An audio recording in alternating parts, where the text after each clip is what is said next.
Magandang umaga! Nasubukan niyo na bang magluto ng mixed beans? Ito po, may sample ako. Meron akong munggo. Itong brown naman, tawag po dito ay lentils. At hahaluan ko rin po siya ng black-eyed beans. O diba, medyo kakaiba siya sa paningin ninyo? Simula po kasi nang nasubukan ko magluto ng ganito, aba, masarap pala. So, lagi ko na po siyang ginagawa. At meron din po pala akong dinagdag dito. Tawag naman po dito ay barley. Ang barley naman po ay isang uri ng grains. At para sa akin po, ito po ang pinakamasarap sa lahat. Meron po akong mixed veggies dito.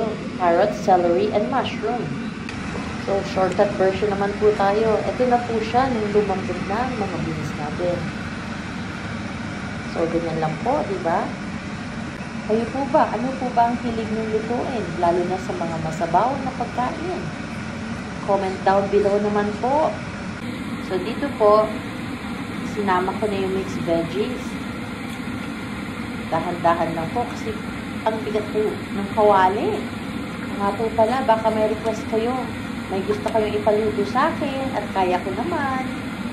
Bakit hindi subukan? So, diba po, madali lang naman siyang gawin. So, ayan na po. Nahalo ko na lahat. Tapos, ang gagawin ko na lang po ay idadagdag ko na lang yung spinach. Masarap po sana kung malunggay. So, mahirap pong hanapin dito sa amin yon. Spinach na lang. Oh, at the same time po pala, nagluto ko ng chicken adobo. Nakita niyo yan? O siya ng baby pickles, bell pepper. Para maiba naman. First time ko lang din pong ginawa yan, pero napakasarap.